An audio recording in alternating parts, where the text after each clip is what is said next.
Hello, everybody. Welcome to Tish Talks Tech. And today, it has been my complete pleasure. We have today with us 𝗬𝗬𝗄𝗏. You can hear the roar in the background if you listen really carefully. I am so excited, y'all. I have this stream going on LinkedIn, YouTube, Twitter, and all of them, and Facebook. And I'm just pleased as peach to have 𝗬𝗬𝗄𝗏 with us. Dusty is a lifetime IBM champion. The entire career path has been on Z Systems. I don't want to I don't want to fangirl this entire. I said I wasn't going to do this, and I do this every time. I'm not going to do this. So can I please get you to introduce yourself, please? Yeah, so I'm 𝗬𝗬𝗄𝗏, as Letitia said. So Letitia or Tish? You can say Tish. Okay, that's so fine. And she's right. I've been in the mainframe space for 46 years. My entire career has been on the mainframe, and I was fortunate enough a couple of years ago to be awarded the lifetime champion for Z Systems. So I'm excited, and I apologized to her before we got on. We've been trying to get this to work for months, and our schedules didn't jive. So I'm excited and honored to be asked to be on here.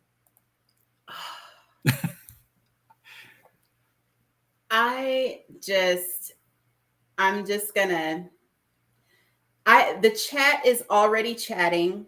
Number one, I will let the chat come through and show some of the chat. Caitlin Mooney is all over the place here. We have so many people just I mean, everybody is just here and showing out today. We are so excited for you to be here. You have no idea. I remember, and let me just say this while I am all hyped up. I remember when you, when it was all announced that you got your lifetime achievement, and I said, wow, people don't know how cool that really, really, really is. They just don't know how amazing your career has actually been, especially on the outside looking in. And when you go around and you just pinpoint just portions of your career, and if you followed it, you really do know. And it's just, I want to personally applaud you. Well, thank you. You're welcome.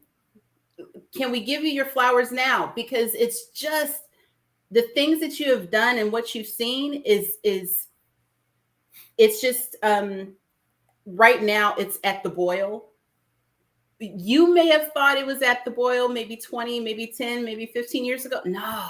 Oh, I've watched some things that you've done. For matter of fact, there is a recent webinar that you gave with 𝗵𝗵𝗱. Yes. And you were talking about modernization, and I was screaming. I said, yes, please just tell everybody what they need to know. Yes, this is what the world needs to hear. And this is 46 years of knowledge. And it's surprising because I'm doing several webinars and I start out with mainframe modernization. My first statement is the mainframe is the most modern platform on the planet today. So we're not, and so you talk about what it is and isn't. And, I will have to give a shout out to Rhonda Sudloff. I said I wanted a Z16 and I've got a 3D printed Z16. So I've got a small Z16 in my office. So, oh my gracious, wow! You just can't get any righter. I love it. I'm going to jump into the questions. Okay. I'm going to jump into the questions. Let's start with what inspired you to learn about mainframe technology? Let's start there. Well, I'll date myself and say, yes, I'm old, is when I came out of college, the mainframe was the computing platform.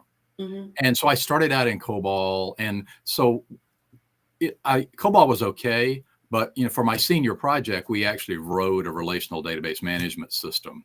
And 5 of us for our seniors, we actually wrote one.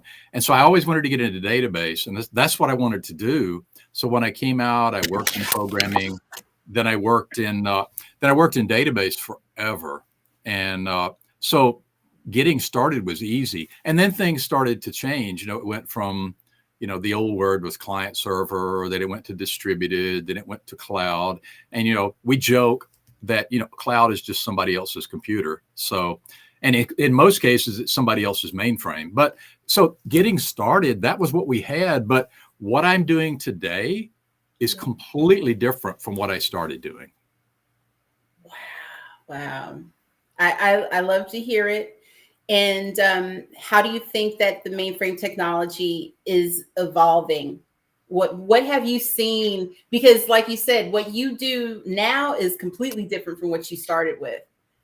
I think it's kind of, one of the other things when I talk about is we have to start thinking of different ways to talk to the mainframe and different ways to view the mainframe. Mm-hmm. Because I'll pick on you. Your age, you can go into a VS Code or a Visual Code editor. That's what you're used to using, where we're used to using like ISPF. But both of us can use the same what interface that we're used to talk to the mainframe systems. So the mainframe is evolving with languages. The new languages are on the mainframe, new ways of getting in.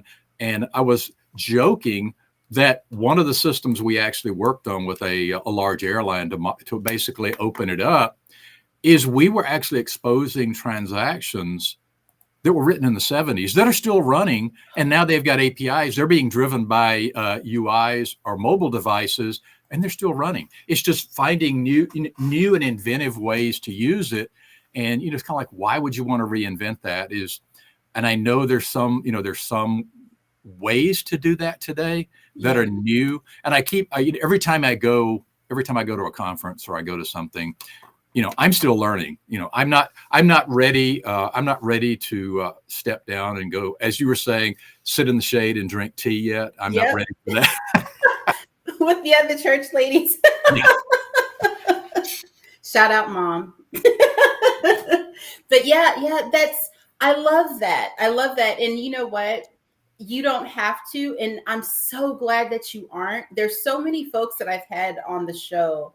You, Carl, Eric, the list goes on and on, where you all have just laid this groundwork where if you were to walk away right now, I think that all of us would just stand still and be like, what are we supposed to do? What are we supposed to do? Because we won't, the knowledge is there, but we still look to you all for so much. Well, that's one of my other passions is mentoring. I work with, I've done a couple of webinars in Brazil where I had 300 kids. Everybody's a kid to me.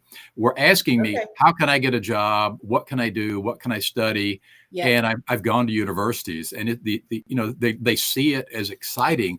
And I think I said this on one of the articles is I want to leave the community vibrant and exciting when it is time for me to step down.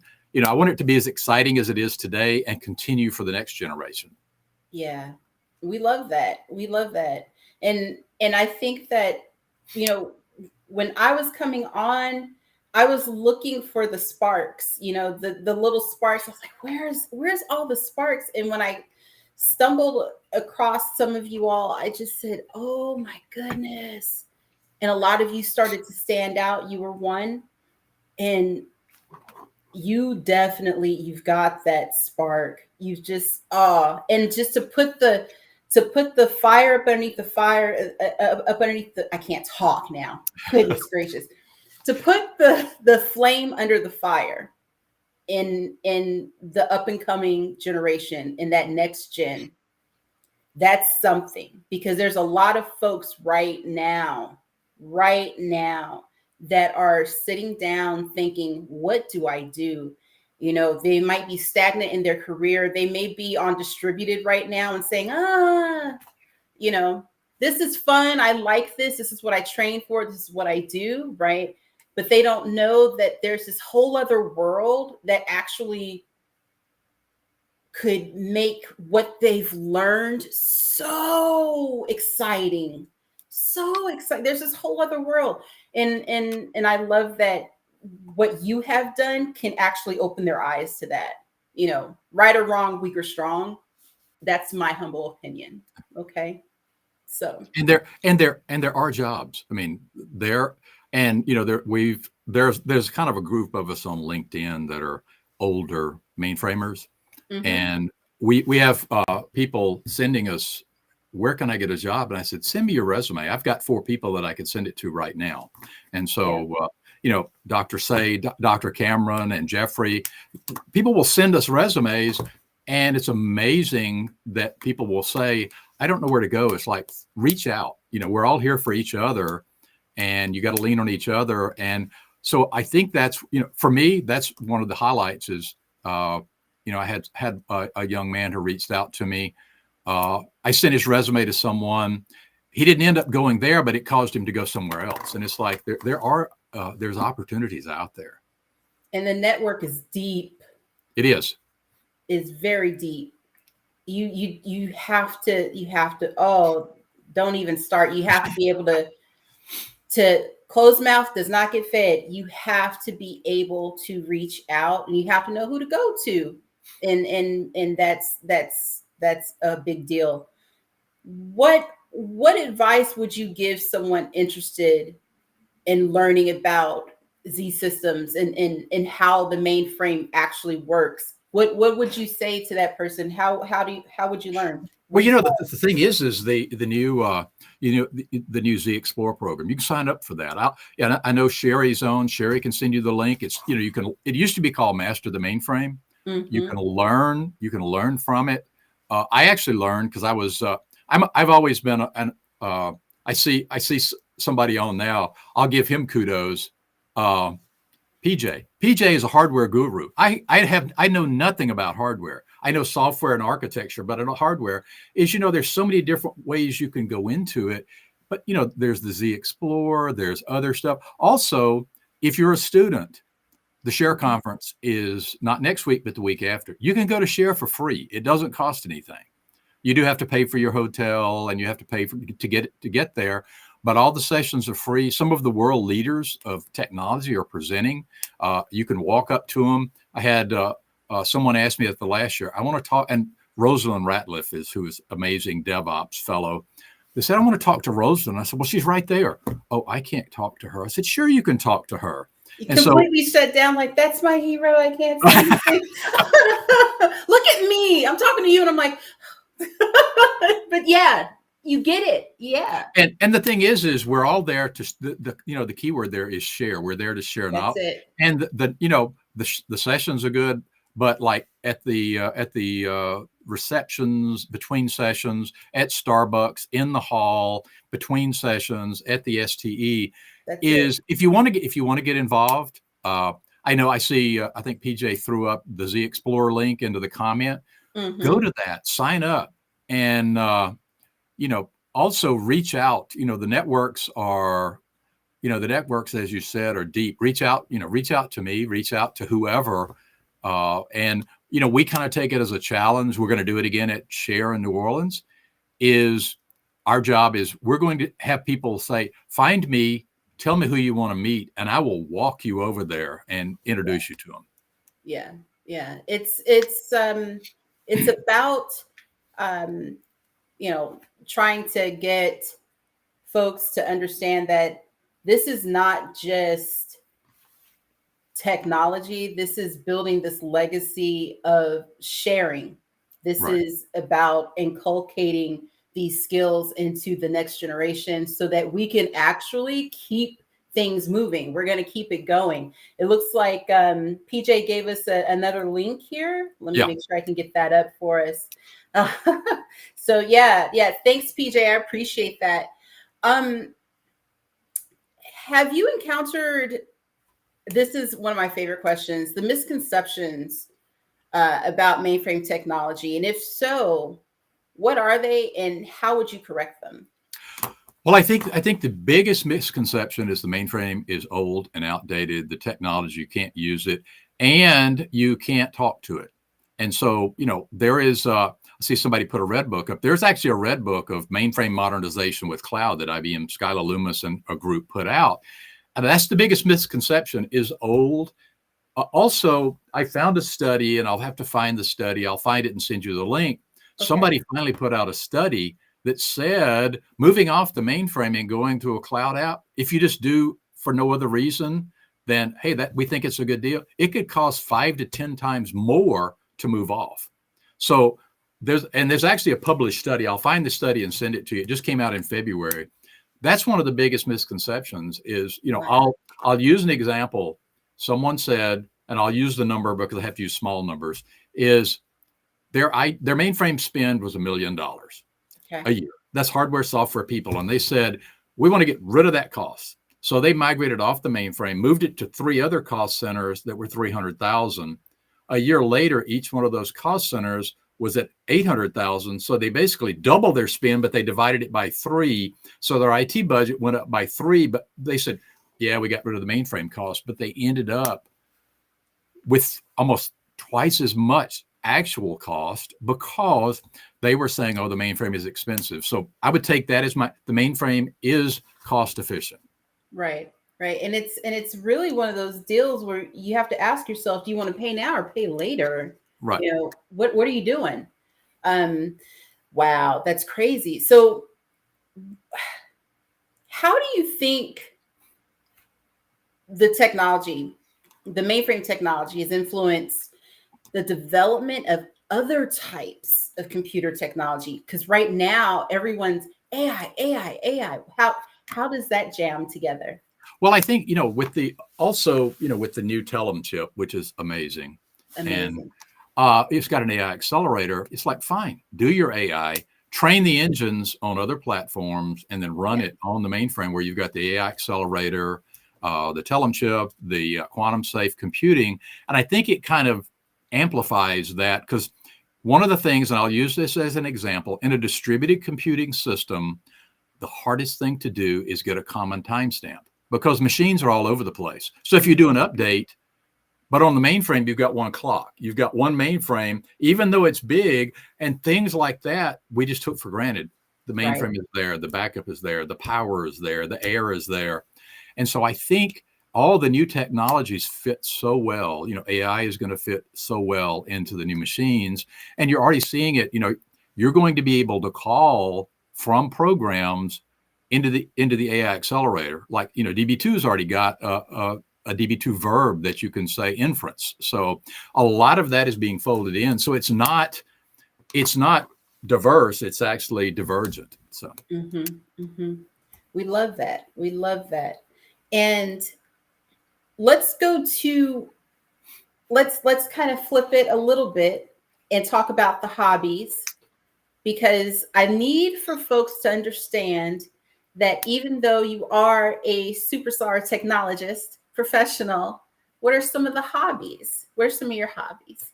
So, probably you can't see, football is one, Alabama football, sorry, everybody else. But also I refinish antiques. I've refinished a ton of antiques.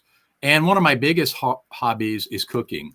My grandfather, we were talking about parents and grandparents. My grandfather taught me I can cook anything, any style, love to cook. And also, one of the hobbies we have now is having grandchildren in sports. We spend a lot of time watching them play. And my son is actually 40, and he pitched when he was 5. He pitched when he was 13. He pitched in high school. He pitched in college. Well, now he's playing on an over 40 semi-pro league. So I got to see him pitch the other night. And it's like, so family is really important. So that's so cool. that's kind of my hobby now. But, you know, when I'm not doing that, you know, hanging out with the kids, hanging out with the family. I love that. I love that. And, you know, I love to cook. That's kind of my thing. So what is your favorite dish to cook? It's going to sound kind of lame, but at Thanksgiving, I do the turkey. I make Southern style. We don't call it stuffing. It's Southern style cornbread dressing from scratch. That's right. With the gravy. And then my mom gave me a Southern pecan pie recipe that's 120 years old. It's still made the old way. So that is my go-to pie. And my grandchildren are like, pecan pie, we don't like that until you taste it. Okay. So may I ask, is it molasses or cane sugar? It is molasses. It's clear. It's 𝗗𝗄𝘀. It's clear. I know you didn't just. Oh my goodness. Well, but the thing is, I'm not going to ask for the recipe because I can imagine. Well, and I know it takes a while. Put it this way: the filling is 𝗗𝗄𝘀 syrup, which is the clear syrup, but you have to get the 𝗗𝗄𝘀. You can't get the off brands. You can't get the off brand. And it doesn't work. And locally sourced brown sugar. That's right. Fresh pecans and butter, and then there's some other stuff. And you have to cook it a certain way or it doesn't work. It doesn't work. But I can't make too many of them because I'll eat the whole thing. So I believe it. I believe it. Wow. And it all has to be at room temperature. Yes. And you have to start out really hot and then gradually vary the heat down. Oh, I know it's good. I can taste it. And I know it's good. My wife is a good cook too. I make the pecan pie. She makes pumpkin pie. But if you're a true Southerner, she makes sweet potato pie too. Oh, which is kind of an offshoot. It tastes a little like pumpkin pie, but it's a little spicier. Little bit more spicy. Is she using ginger or cinnamon? I don't know. She doesn't tell me what she puts in. She's not going to tell you. That's okay. That's okay. And now I do need to ask for the cornbread stuffing. Are you making your cornbread stuffing from scratch 100%? Yes. So you make the cornbread and you make the cornbread 3 days before, break it up and let it sit on the table to dry. Okay, that's what I wanted to hear. And then you also take you put a little bit of white bread in there and it also sits out. So when you crumble it up, so there is no mix. Okay. Listen, I know who I'm talking to now. And look, I appreciate you 100%. And now, and look, I'm not even going to ask for the recipe. I can already understand the recipe because I know that it's good. You said 𝗗𝗄𝘀 syrup, and I said, I'm not even going to ask. And I already know because anything that you have to use 𝗗𝗄𝘀 in, number one, you already know it has to be made from scratch. It has to be done 100%, and it takes time. You can't use real sugar. It has, and if it is real, it's got to be like real.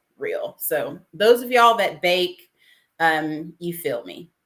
Sherry's brother bakes. He's she does. Super pro baker. So he will love this conversation, and we'll probably hear from him. And as an offshoot, I have another recipe that's an offshoot of that, but is a pecan pie martini.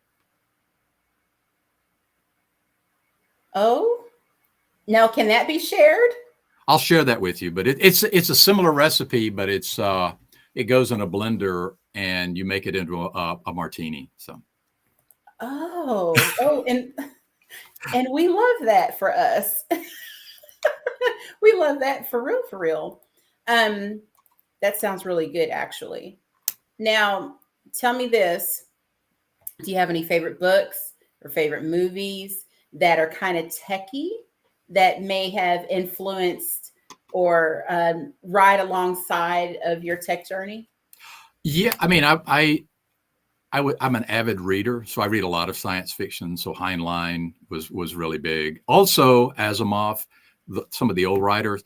but the new, Lord of the Rings is like my go-to, and then also the Matrix movies. I love the fact that they call the mainframe Zion for Z. So in the Matrix, isn't that fun?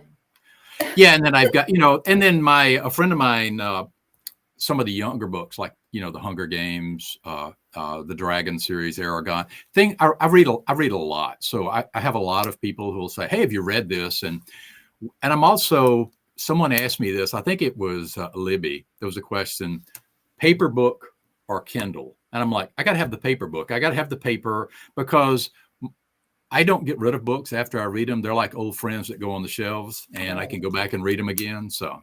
Mm-hmm. And I like the hardback because I like to be able to turn the pages, and I really like what is it called, the bookmarks? Yeah. Aren't you a fan? Aren't those just the best? And then that way you can just put it in the book. You can put it on the shelf. I think that's just wonderful. I love digital books as well, but it just doesn't. When you're reading for enjoyment, paper is the way to go for me. Right. Yeah. I agree. Yeah. But you could, if you take the Kindle to the beach, it's either too bright or too dark. Paper is always there. So yeah, it's pretty good. Now, how do you stay up to date on your technology and your non-tech interests? Because sometimes there's a very blurry line with tech and non-tech interests. How do you stay up to date? Really on technology, because I'm involved with a lot. I'm involved with Share. So anytime anything new comes along, I'll go sit in. I'll do a lot of reading. I do a lot of checking out things. A lot of webcasts, a lot of webinars, and then I have probably way too many cookbooks. So I always am looking for a different. A friend of mine runs an Italian restaurant here in town, and he sent me a recipe for something, which I tried. So I've got, I'm making one for a friend as soon as they let me know when. It's a from scratch, original Italian lasagna. It takes 3 hours to make. Wow. And so I'm always up for trying stuff. And there's, I can't tell you, unless you fail, you're not trying. So I can't tell you how many times I cook something and that's not the way it's supposed to taste, or you burned it. And, same thing with technology. If you're not failing, you're not trying. That's it. Can we put that on a shirt? Yeah, I in fact, I was going to have a backdrop because I had my Z16 shirt and I had my Linux One shirt, but I was going to put it, but I couldn't decide which one to put in the backdrop. So it's okay. That's cool. My next question is: do you have any favorite social media platforms or apps that you like to use in your free time, and what are they? I think I hate to say it, I don't post a lot on Facebook, but I use Facebook because a lot of the people we just went to our 50th high school reunion a couple of weeks ago. Oh, and nice. And so all of us are keeping it. You get to see, the kids, the grandkids, who's doing what. And so it's not, I don't post a lot, but it's nice to keep up with people. And, and I think that was probably the one I used the most. Professionally, it's like LinkedIn. Personally, it's Facebook, because I get to, also I'll throw something out there and I'll send it to you first. Send me a text, send me a message on LinkedIn, and I will send you the recipe for the pecan pie. Really? Really? That goes for anybody on the call. You're going to share your family recipe with us? Because my mom was so excited to see people enjoy it. Actually, there's a restaurant in Phoenix that serves my recipe. And I said, she would get, she's no longer with us, but she would be so excited that people are enjoying her pie. I am so honored. You have no idea how excited I am. I'm going to go and bake your mom's pie. You have no idea. Wow, that sounds so good. Thank you. Also, being a Southerner, you're pronouncing it. It's pecan. It's not pecan.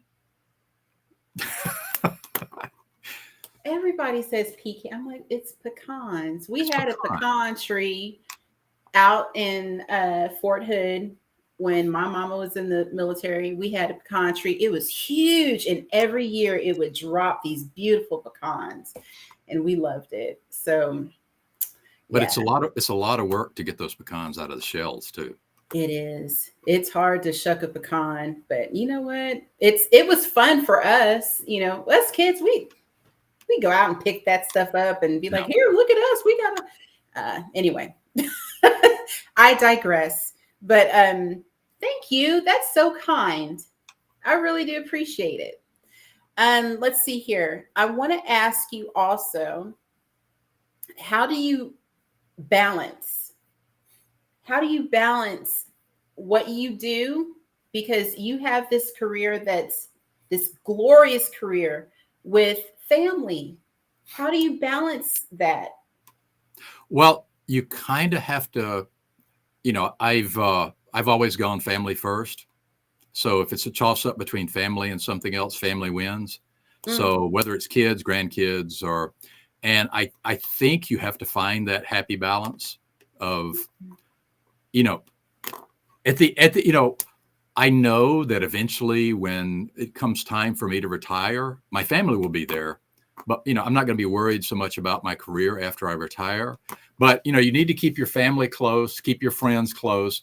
And I think you have to find that happy balance, because if you find all you're doing is working, you're not, I don't want to use the old cliche, you got to stop and smell the roses, but you do have to enjoy your life as you're going. And if all you're doing is working, you're not enjoying it. no, no, you certainly are not. You certainly are not.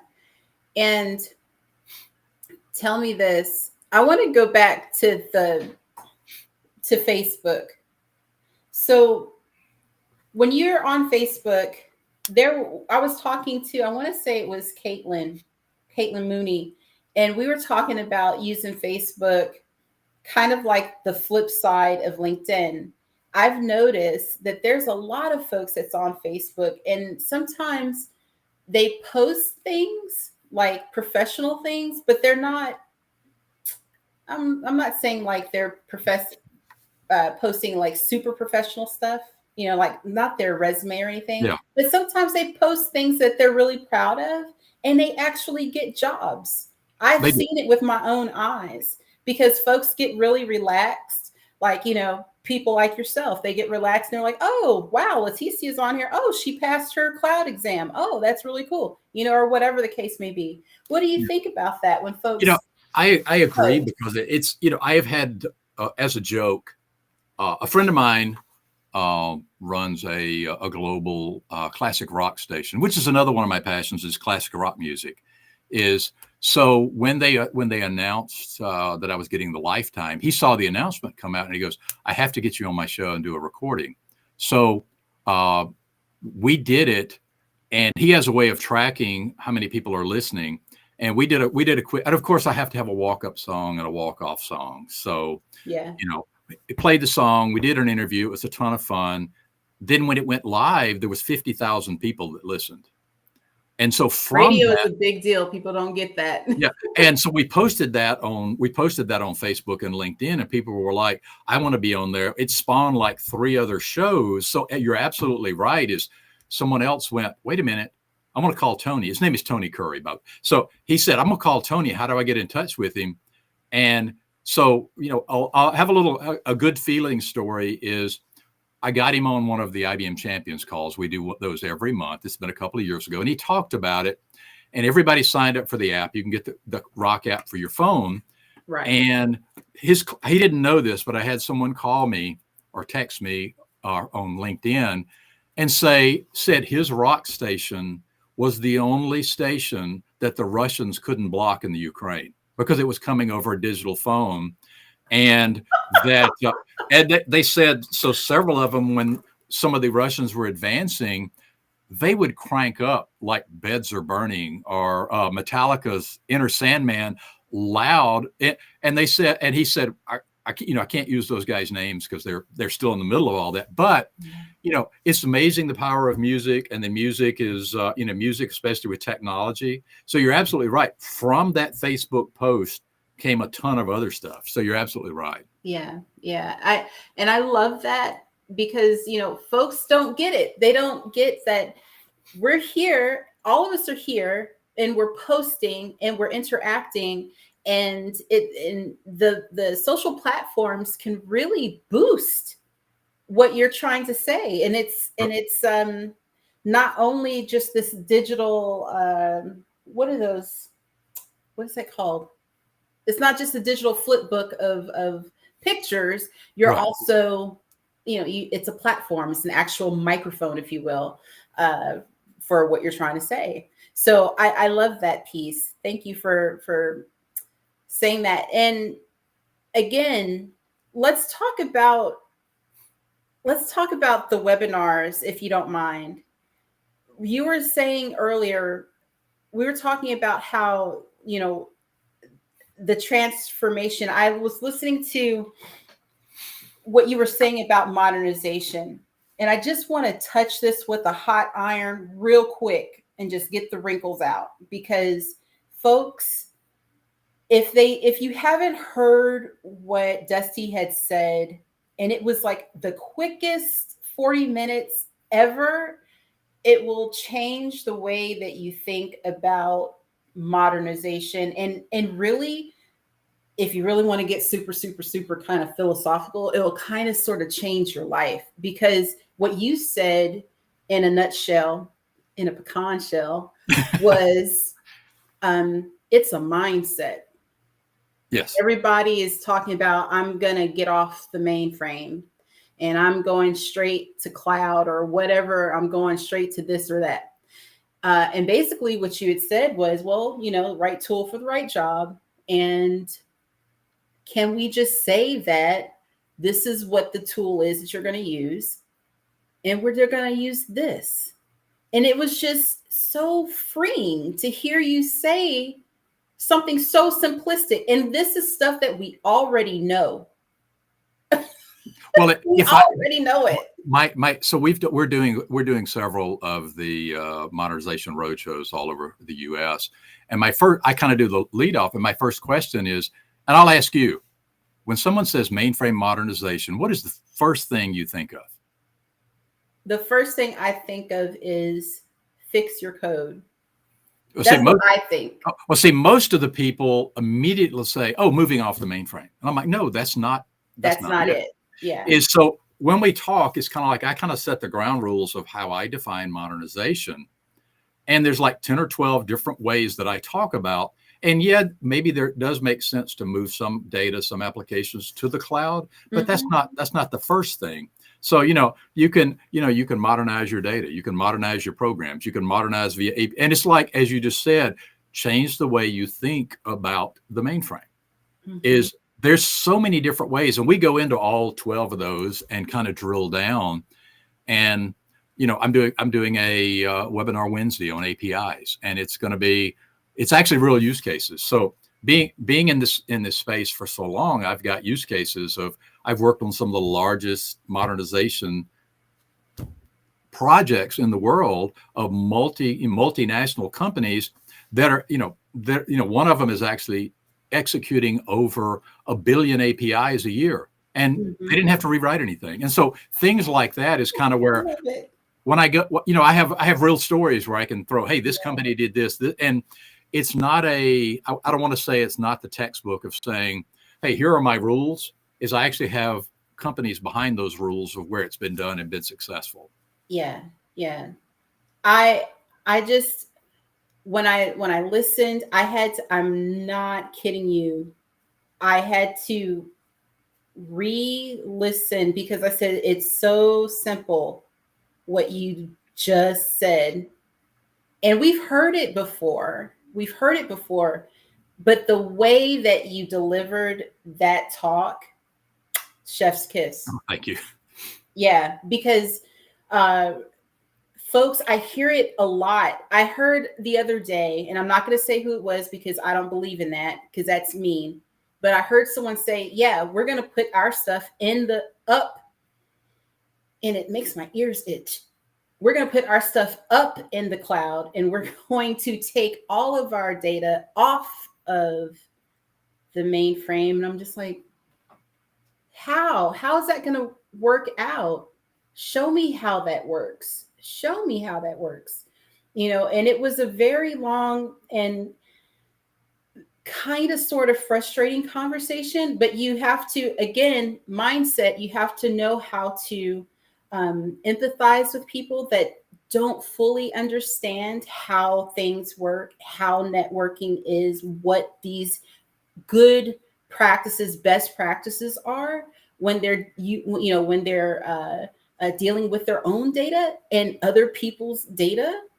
But watching your webinar was very eye-opening, and it helped to kind of put those dots together so you can be able to fully explain to people, you know what, there's actually, and we know these things as trained professionals, we know these things, but being able to explain them a little more eloquently. Yeah, there's other ways that we can actually do these things.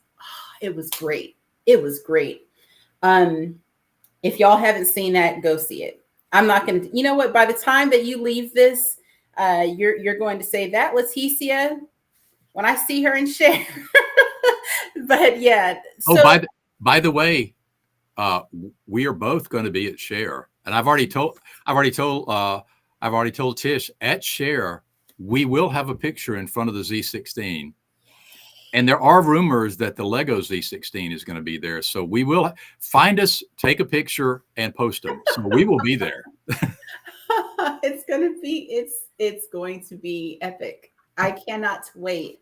And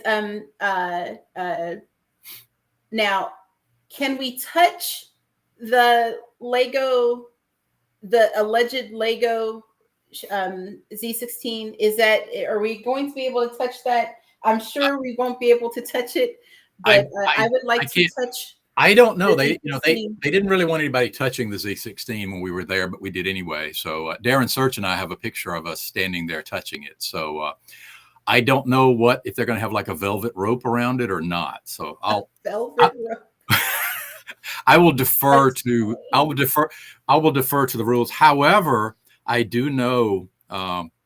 And I'll go ahead and warn you. I told you before that I work on the forgiveness model instead of permission. I can get in the trade show and somebody will not be there 24/7. I will get a picture of me touching that. So it's okay. I don't know anything about. So PJ said, tell them that PJ said you can touch the Lego Z16. Let's post that right here. That is where we have it on film. That's right. That's fine. Let me get our question. Now, let me ask you this. This is a big deal, especially with new ones coming to the platform. How do you stay motivated with all of everything that's going on? I think it's such an exciting area because it's so diverse. It's just not one thing. In fact, I was talking to a customer a couple of weeks ago, and he has 5 new programmers coming out of college. They are developing Python on the mainframe. Nice. And they never thought they could do it. So there's always, whatever new is coming out, it's going to run there. So I think there's, if you're not, like I said, I started out in COBOL. Yeah, that was okay. But I really wanted to get in database. And I was in IMS. Then I moved into DB2, which was relational. Then I got into distributed. There's always something you can move to. And there's a ton of jobs out there. And so I think there's always something that you can, it's kind of like you can look up. You can look at the job boards. You can look at other stuff. And it's always something new. There'll be something new before Share. So. Yeah, for sure. All the time. And what about actually, let's say that someone is just really looking for, and you touched on this before, they're really looking for a job. How do you pursue that? What does that pathway look like? If they're, let's say they're on help desk right now. I think there's, there are badges, like for instance, you had Darren on Darren Search with Interskill, and there's ProTech. there's digital badges. You can go out there and get a badge in COBOL or other stuff. Also on the 𝗂𝘂𝘀𝘀 or you can get digital badges there too. And it's kind of like you talk about social media. You can stack those badges on your profile on LinkedIn or whatever. So you can say, look, and this is kind of like a college degree is going to say, yes, you went to class. This is going to say, you are certified in this. You are certified in this. And so I think, taking those courses, taking them on time, there's a huge, I hate to use this as an example because you said some people don't have it. YouTube. If you want to learn, my wife accuses me of, I also like to do things myself. Like, how do I change this on my car? You go to YouTube and say, here's my car. How do I do this? And you watch a 5-minute video. There's a lot of things I want to find out about this technology. There's short videos, there's long videos, there's training materials, there's badges. And again, I would reach out. There's a mainframe forum. There's a Z community out there.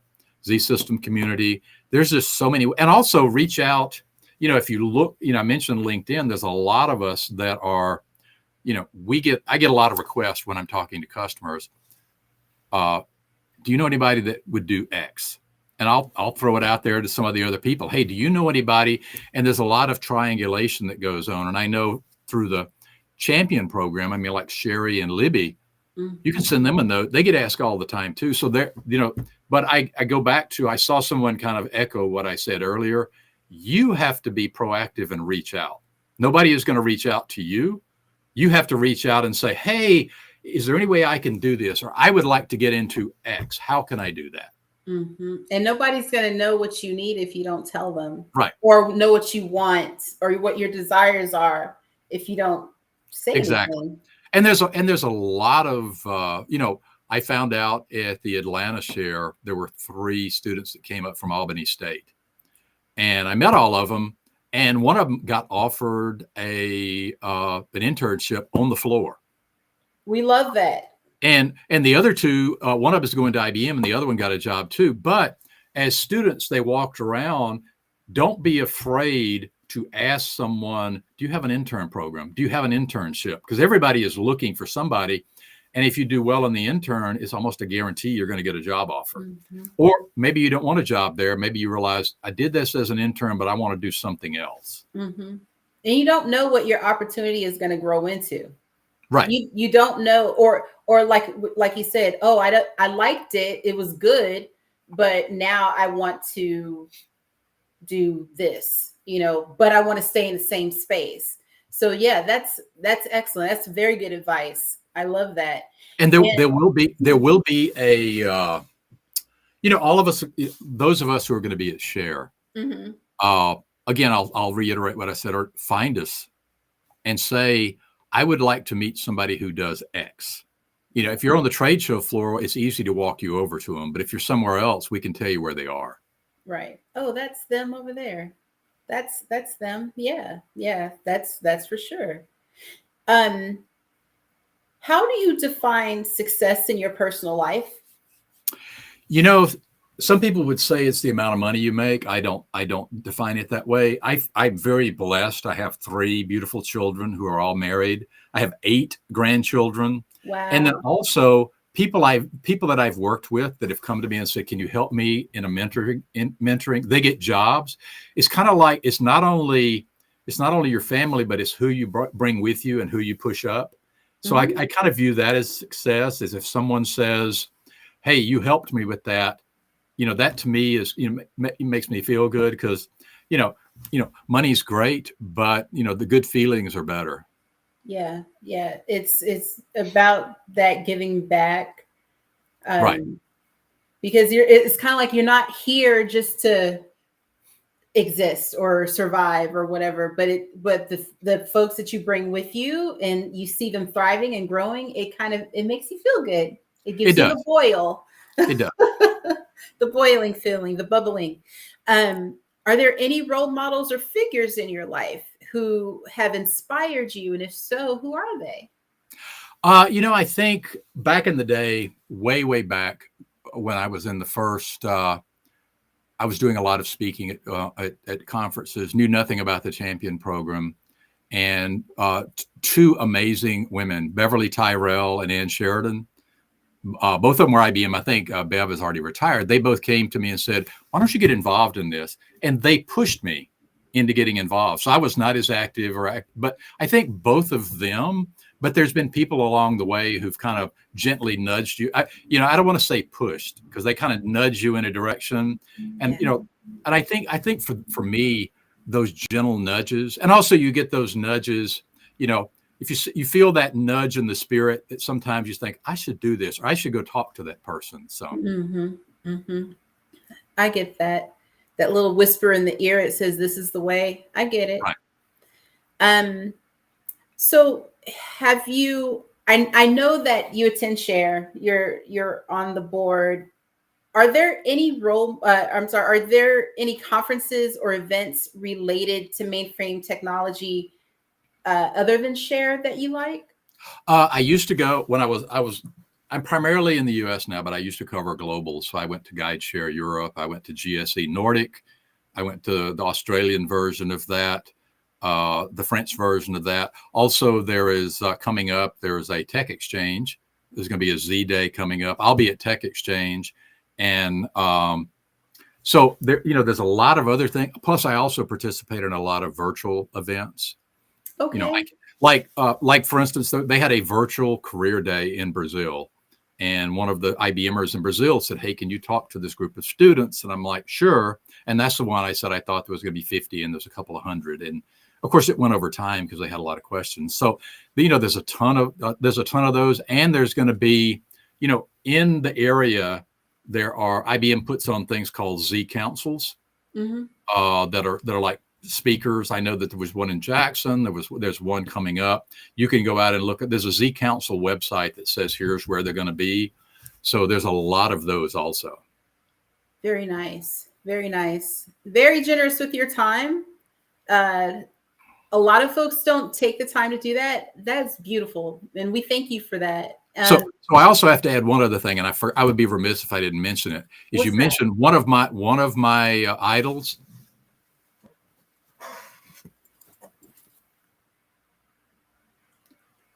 This was my dad was in law enforcement for 50 years. When he retired, they made a pillow for me out of his last jersey with his badge. So I keep that out of here. How cool is that? And he gave me a golden rule a long time ago, is treat people like people. High five. That's so cool.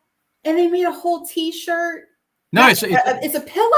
That's the actual shirt. Yeah, this is. See, it's got his badge, his last badge, his name tag, his last. Oh my gracious! And over here. Is that not the coolest?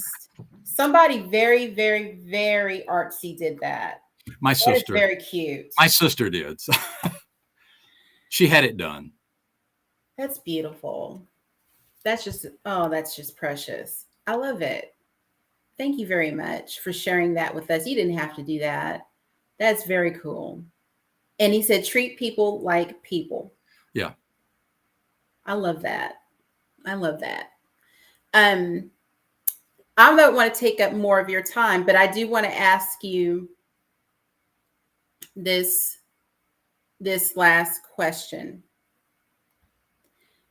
What can we do to be good mentors so that we can be as generous as you are? I think is put yourself out there. Don't say no. Sometimes you have to say no. Well, I have to sometimes, but I joke. Sherry and Libby will ask, "Hey, can you do this?" I'll usually say yes. Is if someone sends me a note on LinkedIn or whatever and says, "Can you help me with this?" I'm going to do it. Is that treat people like people goes a long way. Is if someone is asking you, it does take a little bit of humility to ask for help. But if someone is going to go the extra mile to ask for help, help them. And I think that's, all of us, I don't have a job right now where I'm 24/7 on the clock. So, I can allot time. I can make time to talk to someone. So I think, make time and don't say no. Make the time. And Sherry said, I normally say yes before we finish asking. That's usually true. So. Oh, that's very kind. That's very nice. I think that,